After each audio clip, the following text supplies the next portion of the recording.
और फिर एक तस्बीह इंशाअल्लाह अज़ीज, इस तस्बीह के पढ़ने से रिज़्क़ के बंद ताले भी खुल जाएंगे। सिर्फ एक तस्बीह के और रिश्ते के बंद ताले भी खुल जाएंगे। एक तस्बीह पढ़कर इंशाअल्लाह मैं गारंटी से कहता हूँ, बुजुर्ग फरमाते हैं ऐसा मुजर्रब तरीन वजीफा है ना। अल्हम्दुलिल्लाहि रब्बिल आलमीन वस्सलातु वस्सलामु अला सय्यिदिल अंबिया वल मुरसलीन अम्मा बअदु फ़अऊज़ु बिल्लाहि मिनश शैतानिर रजीम बिस्मिल्लाहिर रहमानिर रहीम इहदिनस सिरातल मुस्तकीम सदक़ल्लाहु मौलानल अज़ीम। रूहानी पावरफुल वज़ाइफ में से आज एक अहम सबक दोस्तों की नज़र करना है, जो कि एक मुक़द्दस तस्बीह है कि चाँद ईद उल अज़हा का चाँद नज़र आने से पहले पहले जो शख्स ये तस्बीह पढ़ ले तो नसीब के बंद ताले खुल जाते हैं।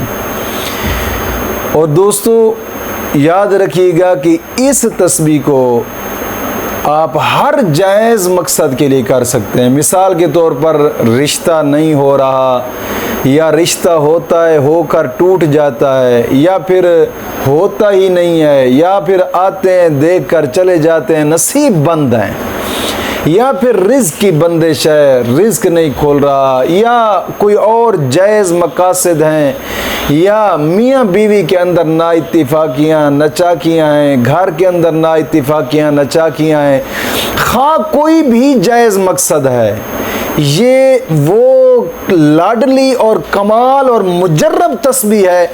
इंशाअल्लाह अज़ीज़ इस तस्बीह के पढ़ने से रिज़्क़ के बंद ताले भी खुल जाएंगे और रिश्ते के बंद ताले भी खुल जाएंगे आपके। ये वो तस्बीह है कि ये ऐसा समझे कि एक अनमोल ख़जाना है कि इसको पढ़ने से बड़े मुश्किलात और बड़ी बड़ी हाजतें इंसान की पूरी हो जाती हैं।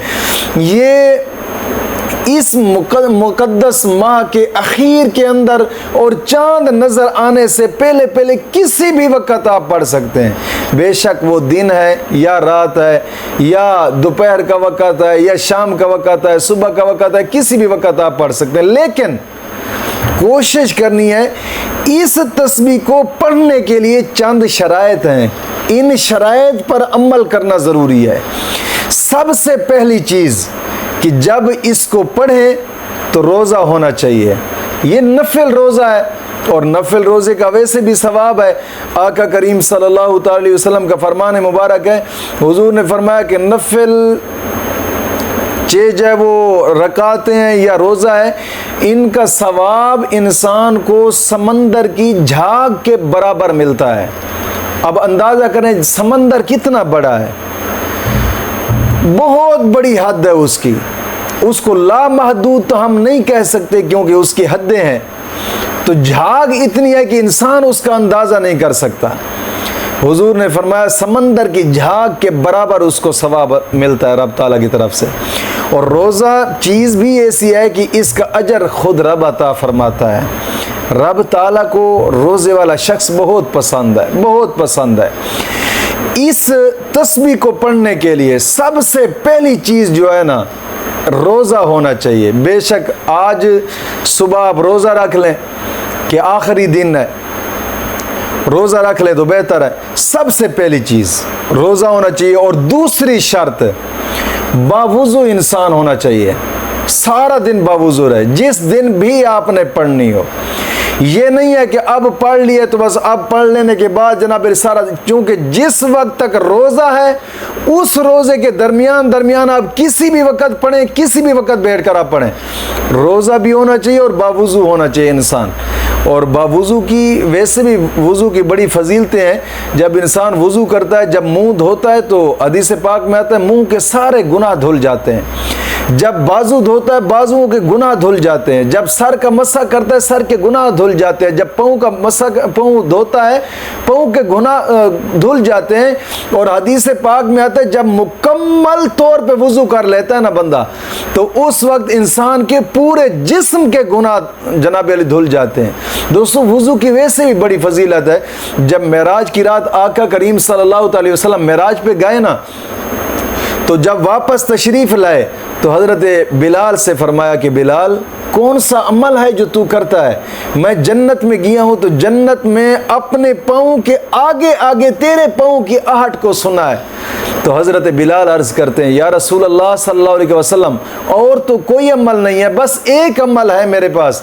मेरा जिस वक्त वज़ू टूटता है मैं फ़ौरन वज़ू कर लेता हूँ, यानी हर वक्त बावुज़ू रहता हूँ। मालूम होता है बावुज़ू रहने वाला शख्स ऐसा पाक होता है कि ऐसे पाक शख्स को ही पाक जन्नत मिलती है। कोशिश फरमाए यार, वज़ू की वैसे भी बड़ी बरकत है, ये कोई मुश्किल शर्त नहीं है बावुज़ू रहना। और अब तो गर्मियाँ हैं, बावुज़ू रहने के वैसे भी बहुत ज़्यादा फ़वायद हैं, बहुत ज़्यादा फ़वायद हैं। बावुज़ू रहेंगे, ये दूसरी शर्त कि हर वक्त बावुज़ू रहना। और तीसरी शर्त दरूद पाक पढ़ते रहना है, चलते फिरते उठते बैठते दरूद पाक पढ़ते रहें। कि आका करीम सल्लल्लाहु अलैहि वसल्लम ने फरमाया कि दरूद पाक एक ऐसी बरकत है और ऐसी बाबरकत चीज़ है कि इंसान जब दरूद पाक पढ़ता है तो मौला करीम हर दरूद के बदले 10 नेकियां अता फरमाता है, 10 गुनाह माफ़ होते हैं, 10 दर्जात बुलंद होते हैं। और दरूद पाक एक ऐसी इबादत है कि जिस तरह के और इबादतें, यानी नमाज है, नमाज का कोई पता नहीं कबूल होती है या नहीं होती, नवाफिल का कोई पता नहीं है कबूल होते या नहीं होते, हज का कोई पता नहीं है कबूल होता या नहीं होता, ज़कात का कोई पता नहीं है कबूल होती या नहीं होती, यानी और जितनी भी इबादत है कोई परफेक्ट इंसान ये नहीं कह सकता कि यार बस कबूल ही होगी। लेकिन दरूद पाक एक ऐसी इबादत है, इधर से इंसान पढ़ता है वहां वो कबूलियत के मनाजिल तय कर जाती है। रब की बारगाह में दरूद पाक और आला इबादत है। इंसान जितना दरूद पाक ज्यादा पढ़ता है उतना ही रब के करीब होता है। दरूद पाक कोशिश फरमाए। और हदीस पाक में आता है, आका करीम सल्लल्लाहु अलैहि वसल्लम ने फरमाया कि जो शख्स दरूद पाक मुझ पर पढ़ना भूल गया वो जन्नत का रास्ता भूल गया है। और दरूद पाक की बड़ी फजीलतें हैं कि दरूद पाक जब इंसान पढ़ता है हर हाजतें उसकी पूरी हो जाती हैं, मुश्किलात दूर होती हैं। ये हकीकत बात है, मेरे खुद की ये आजमाए हुए वज़ाइफ हैं। जो आज का वजीफ़ा मैं दोस्तों की नज़र करना हूँ, ये मेरा खुद का मुजर्रब है, ये खुद का मेरा मुजर्रब वजीफ़ा है। इंशाअल्लाह अज़ीज़ एक मरतबा आप करके देखें, हर हाजत पूरी होगी, हर मुश्किल दूर होगी इंशाअल्लाह अज़ीज़। आप जिस मुश्किल के लिए करना चाहते हैं, शादी में रुकावट है, रिश्ता नहीं होता, रिश्ते में रुकावट है, या होता है टूट जाता है जनाब अली, या कोई और बंदिश है रिज़्क़ की, किसी किस्म का मामला, या किसी को जायज़ मकसद के लिए हासिल करना है, मिसाल के तौर पर शादी के लिए आप करना चाहते हैं, तब भी कर सकते हैं दोस्तों। और चौथी शर्त याद रखिएगा, नमाज की पाबंदी लाजमी है। ऐसा नहीं है कि बावुज़ू रहें और नमाज ना पढ़ें। चौथी शर्त, नमाज की पाबंदी लाजमी करनी है। नमाज दीन इस्लाम का एक अहम रुकन है, नमाज की पाबंदी लाजमी है। आका करीम सल्लल्लाहु अलैहि वसल्लम ने फरमाया कि नमाज मेरी आंखों की ठंडक है। और एक हदीस पाक में फरमाया कि नमाज मोमिन की मेराज है। याद रखिएगा, बुजुर्ग फरमाते हैं, बुजुर्ग एक तमसील देते हैं, बुजुर्ग फरमाते हैं कि जब इंसान क़ियाम में खड़ा होता है ना, क़ियाम में ये लफ्ज़ अल्लाह में से अलिफ की शक्ल बनाकर खड़ा होता है, अलिफ की शक्ल बना लेता है। और जब जनाब अली इंसान सजदे में जाता है, रकू में जाता है, तो ये हा की शक्ल बनाता है। जब सजदे में जाता है तो मीम की शक्ल बनाता है। और जब जनाब अली अत्तहियात में बैठता है तो ये दाल की शक्ल बनाता है। यानी नमाज इंसान पढ़ता है और शक्ल लफ्ज़ मोहम्मद की बनती है। वहाँ लफ्ज़ मोहम्मद की 4 हर्फ और लफ्ज़ अल्लाह के भी 4 हर्फ। बुजुर्ग फरमाते हैं कि ये इंसान की नमाज जो है ना, इस नमाज के अंदर जब इंसान लफ्ज़ मोहम्मद की शक्ल बनाता है ना, मौला करीम इस शक्ल के सदके उसके गुनाहों को माफ़ फरमा देता है, उसकी हाजतें पूरी हो जाती हैं। दोस्तों कोशिश फरमाएं, नमाज की पाबंदी लाजमी करें। और नमाज दीन इस्लाम का अहम रुकन है। हदीस पाक में आता है, आका करीम सल्लल्लाहु अलैहि वसल्लम ने फरमाया कि नमाज जब बच्चा 7 साल का हो जाए तो नमाज पढ़ने की तलकीन करें, जब 10 साल का हो जाए तो थप्पड़ मारकर उससे नमाज पढ़ें। क्यों? नमाज यार, नमाज एक ऐसी चीज़ है, हदीस पाक में आता है मोमिन और काफिर के दरमियान फ़र्क नमाज है। अब खुद अंदाज़ा करें, जो शख्स नमाज नहीं पढ़ता, नमाज की इतनी नहूसतें होती हैं। हदीस पाक में आता है कि एक आदमी जब नमाज नहीं पढ़ता तो उसकी नहूसत 70 आदमी पर पड़ती है। एक घर तो क्या, 70 घर भी साथ वाले तबाह बर्बाद हो जाते हैं उसकी नहूसत से। नमाज की पाबंदी लाजमी करें और हर नमाज के बाद 11 मरतबा कलमा तय्यबा और 11 मरतबा दरूद पाक या अशा ज़रूरी है। और 5वीं शर्त, अपने तमाम गुनाहों से तौबा और आइंदा गुनाह न करने का एक पुख्ता आज़म करना। अल्लाह रब्बुल इज़्ज़त कुरान करीम में इरशाद फरमाता है, इन्नल्लाह युहिब्बुत तव्वाबीन व युहिब्बुल मुतताहिरीन। गुनाहों से तौबा करने वालों और साफ सुथरा रहने वालों को अल्लाह अपना दोस्त रखता है। दोस्तों, कोशिश फरमाएं, गुनाहों से तौबा करने वाला शख्स रब की बारगाह में कबूलियत के दर्जे पा जाता है। और जब गुनाहों से तौबा करेंगे, मौला करीम दिल को सुकून अता फरमाता है। गुनाहों से तौबा करने वाले शख्स की दुआएं कबूल होती हैं। गुनाहों से तौबा करने वाले शख्स के गुनाह माफ होते हैं। गुनाहों से तौबा करने वाला शख्स को सबसे बड़ा इनाम जो मिलता है ना, आका करीम सल्लल्लाहु अलैहि वसल्लम ने फरमाया, अत्ताइबु हबीबुल्लाह, तौबा करने वालों को अल्लाह अपना दोस्त रख लेता है।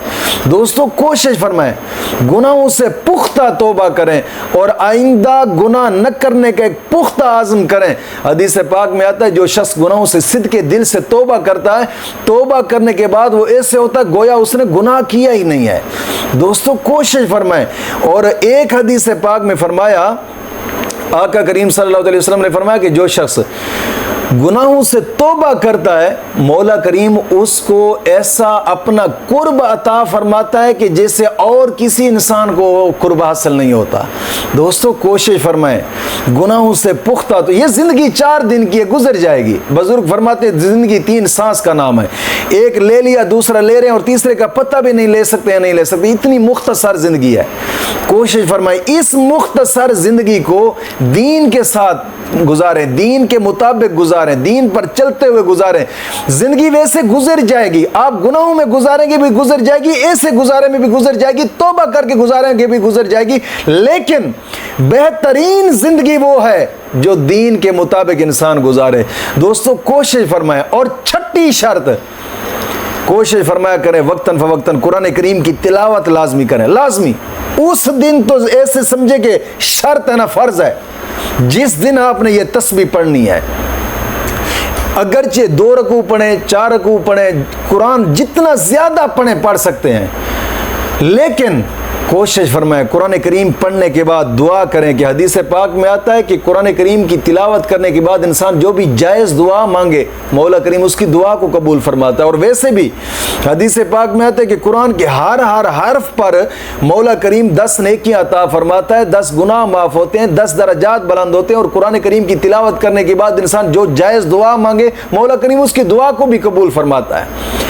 और 7वीं शर्त, इस वजीफा को, इस तस्बीह को करने से पहले थोड़ा बहुत सदका लाजमी करें। लाजमी जितना हो सकता है।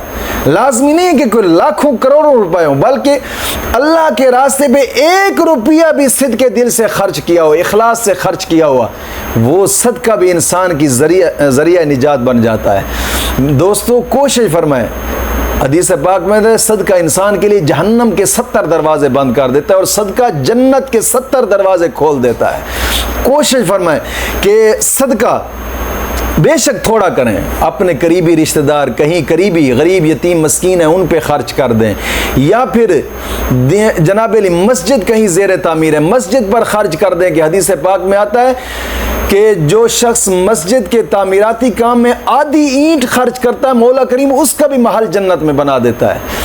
और या फिर दीन की इशाअत के इदारे या दीन के तालिब इल्म पर खर्च करना। हदीस पाक में आता है जो शख्स 1 रुपया दीन के तालिब इल्म पर खर्च करता है, मौला करीम ओहद पहाड़ के बराबर उसको सवाब अता फरमाता है। दोस्तों, कोशिश फरमाएं, जितना हो सकता है अल्लाह के रास्ते पे खर्च ज़रूर करें, जितना हो सकता है। और 8वीं शर्त, जगह एक हो, जिस जगह पे आपने बैठकर जनाब अली ये तस्बीह पढ़नी है, एक ही तो तस्बीह पढ़नी है, और वक़्त भी एक हो।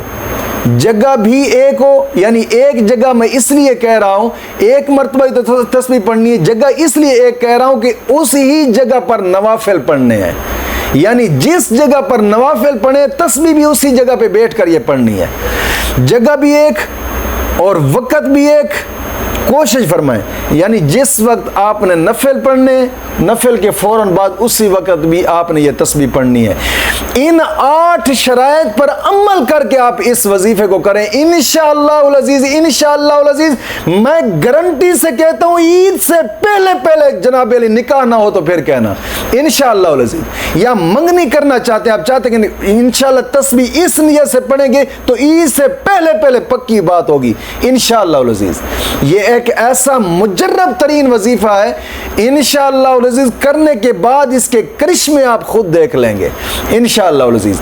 और वजीफा करने का तरीकाकार यह है, तस्बीह करने का तरीकाकार यह है, आप 2 रकात नमाज नफिल हाजात पढ़ें ईद का चांद नजर आने से पहले पहले। ये जनाब अली आपने तस्बीह पढ़नी है। ये 2 रकात नमाज नफिल पढ़ें, नफिल हाजात के पढ़कर फिर जनाब अली 11 मरतबा दुरूद इब्राहिमीन, ये नमाज वाला दुरूद पाक पढ़ना है। 11 नमाज वाला दुरूद पाक पढ़कर फिर 313 मरतबा ला इलाहा इल्ला अंत सुब्हानक इन्नी कुन्तु मिनज़ ज़ालिमीन, ला इलाहा इल्ला अंत सुब्हानक इन्नी कुन्तु मिनज़ ज़ालिमीन, ये पढ़ना है। और फिर 11 मरतबा दुरूद पाक पढ़ने और फिर एक तस्बीह, सिर्फ एक तस्बीह इस दुरूद पाक, इस जनाब अली एक इस्म आज़म की करनी है, सिर्फ एक तस्बीह इस्म आज़म की। वो तस्बीह क्या है? अस्तग़फिरुल्लाह, अस्तग़फिरुल्लाह, अल्लाहु अकबर, अस्तग़फिरुल्लाह, अल्लाहु अकबर, अस्तग़फिरुल्लाह। सिर्फ एक तस्बीह आंखें बंद करके पढ़नी है इंशाअल्लाह अज़ीज़, इंशाअल्लाह अज़ीज़। एक तस्बीह पढ़कर आप दुआ कर दें रब की बारगाह में, इंशाअल्लाह मैं गारंटी से कहता हूँ, बुजुर्ग फरमाते हैं ऐसा मुजर्रब तरीन वजीफा है ना, इन 11 दिनों के अंदर अंदर आपकी इंशाअल्लाह दिल की मुराद पूरी होगी इंशाअल्लाह अज़ीज़। मौला करीम दीन मतीन की समझ अता फरमाए।